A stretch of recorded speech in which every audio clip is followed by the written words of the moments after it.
नमस्कार, मैं अंकित शर्मा और हॉक फीड न्यूज में आप सभी दर्शकों का स्वागत है। दोस्तों, दिल्ली नगर पालिका परिषद ने अभी हाल ही में रमजान के दौरान मुस्लिम समुदाय के लोगों को 2 घंटे की शॉर्ट लीव देने का फैसला किया था। इस फैसले को लेकर मुस्लिम समुदाय के लोगों ने जमकर तारीफ की थी, लेकिन अब सिर्फ 2 दिन बाद ही एनडीएमसी ने अपने तेवर बदल दिए। जी हां, इस मामले को लेकर एनडीएमसी ने बड़ा यू टर्न मारा है। पूरी खबर हम आपको विस्तार से बताएंगे, लेकिन सबसे पहले मैं देश की जनता की राय जानना चाहता हूं। क्या रमजान के दौरान मुस्लिम समुदाय के लोगों को 2 घंटे की शॉर्ट लीव मिलनी चाहिए या नहीं? जवाब आप हमें कमेंट करके बताएं, जिससे हमें ये पता लग जाएगा कि इस बारे में आखिर आप क्या सोचते हैं। इसी के साथ पूरी खबर पर चर्चा करते हैं। दरअसल आपको बता दें कि दिल्ली नगर पालिका परिषद ने अपने पुराने आदेश को तत्काल प्रभाव से वापस ले लिया है, जिसमें कहा गया था कि काउंसिल में काम करने वाले सभी मुस्लिम कर्मचारियों को रमजान के पाक महीने में हर रोज 4:30 बजे छुट्टी दे दी जाएगी। बता दें कि रमजान के दौरान फास्ट रखने वाले कर्मचारियों को ये सुविधा दी गई थी ताकि रोज़ा तोड़ने में उन्हें सहूलियत हो। ये रहम की भीख जो एनडीएमसी ने दी थी, कहीं ना कहीं इसे आप रहम की भीख ही कहेंगे, लेकिन ये रहम की भीख सिर्फ 3 दिन ही टिक पाई। इसके साथ ही आपको बता दें कि नई दिल्ली नगरपालिका परिषद ने विवाद बढ़ने के साथ ही रमजान के महीने में मुस्लिम कर्मचारियों को प्रतिदिन करीब 2 घंटे का अल्प अवकाश यानी कि शॉर्ट लीव देने की अनुमति वापस ले ली है।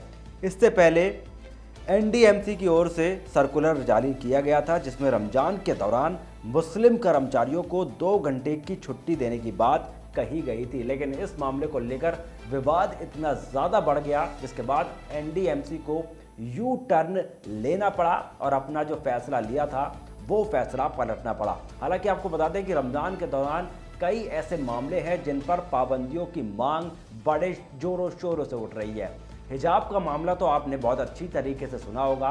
कर्नाटक से हिजाब का मामला शुरू हुआ, उसके बाद एक हलाल का मामला सामने आया, उसके बाद अजान का मामला सामने आया और उसके बाद मीट की दुकानों पर पाबंदी लगाने का मामला सामने आ चुका है। हलाल की बात करें तो हलाल का मामला कर्नाटक में पूरे जोरों शोरों से चल रहा है कि वहाँ पर हलाल पर बैन लगा दिया जाए, बल्कि अगर जानवरों की कुर्बानी देनी है तो करंट लगाकर उनकी कुर्बानी दी जाए, उन्हें हलाल ना किया जाए, क्योंकि हलाल करने से जानवर जो है वो ज़्यादा तड़प तड़प कर मरता है। करंट देने से अगर उसकी मौत होगी तो वो कम तड़प कर मरेगा, ऐसा कर्नाटक सरकार का मानना है, कर्नाटक हाई कोर्ट का मानना है। वहीं दुकानों की बात करें तो कई ऐसी मीट शॉप हैं, कई ऐसे बूचड़खाने हैं जिन पर पाबंदियां लगा दी गई हैं। जी हाँ, उत्तर प्रदेश से लेकर देश के कई ऐसे राज्य हैं जहां पर मीट शॉप और स्लॉटर हाउस जो हैं उन पर पाबंदियां लगा दी गई हैं।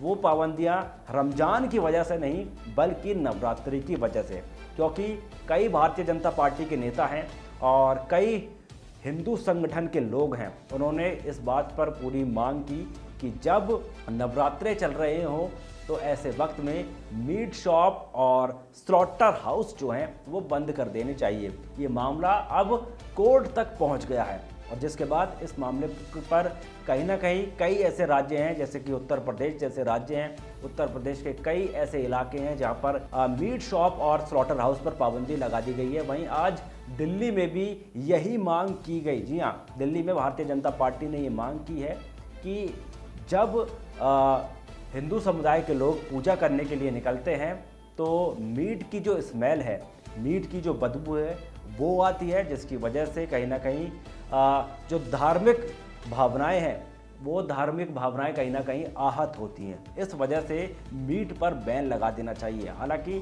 AIMIM के जो नेता हैं असदुद्दीन ओवैसी ने इस मामले पर पलटवार कर दिया। असदुद्दीन ओवैसी का कहना है कि जिसे मीट नहीं खाना वो ना खाए। अगर मीट की दुकान बंद हो जाएगी तो उनका खर्चा पानी कौन चलाएगा, उनके पास पैसा कहाँ से आएगा, ये जवाब असदुद्दीन ओवैसी ने दिया। वहीं बात करें अजान को लेकर भी अलग अलग जगह सवाल उठ रहे हैं। सबसे पहला सवाल इस बार जो उठाया वो सवाल उठाया महाराष्ट्र में राज ठाकरे ने।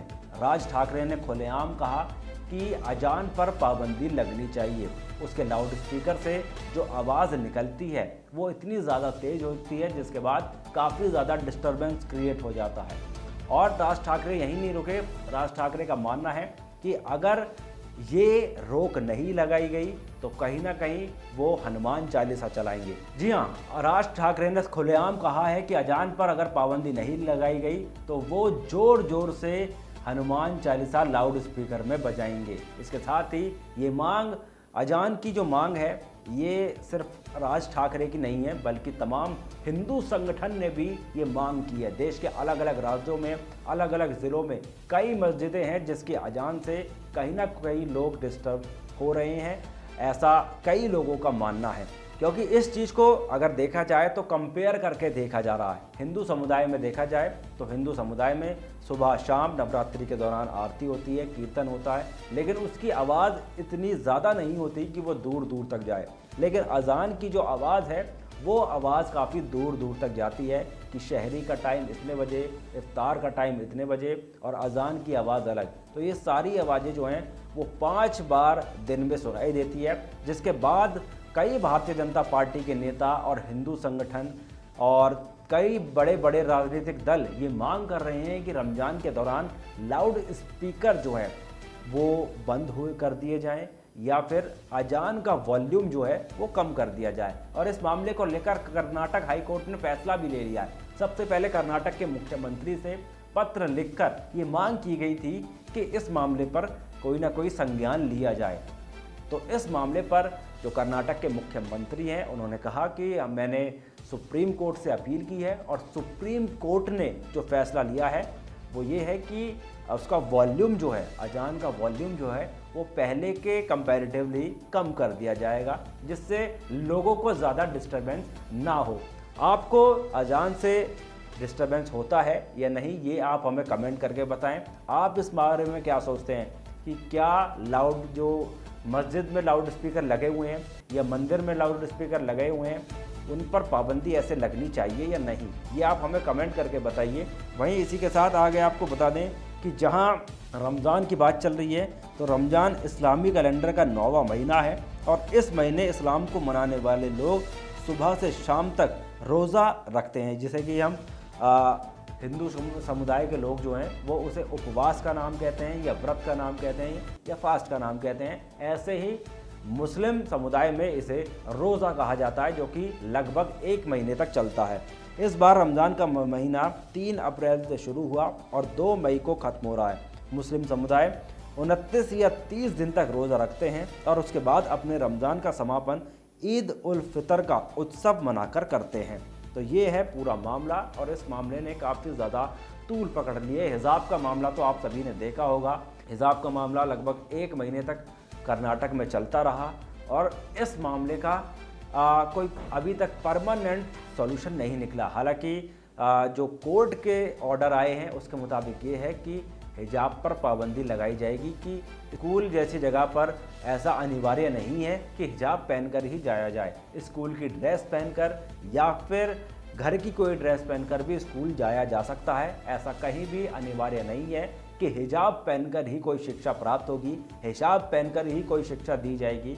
ऐसा किसी भी रूल बुक में नहीं लिखा है, ऐसा किसी भी कानून में नहीं लिखा है। ये सिर्फ अगर किसी वजह से चल रहा है तो वो है मनमर्जी। लेकिन ये मनमर्जी अब ज़्यादा दिन तक नहीं चलेगी, क्योंकि सरकार और सुप्रीम कोर्ट सब ने अपने इरादे स्पष्ट कर दिए हैं कि इस मामले को लेकर किस तरीके से कार्रवाई की जाएगी। दोस्तों, इस खबर को आप अधिक से अधिक शेयर ज़रूर करें, हर भारतीय, हर हिंदुस्तानी तक पहुंचाएं और देश हित चैनल है हॉक फीड न्यूज़, इसे सब्सक्राइब करना बिल्कुल भी ना भूलें। फिलहाल के लिए मैं आपसे विदा लेता हूं, तब तक के लिए जय हिंद, जय भारत, नमस्कार।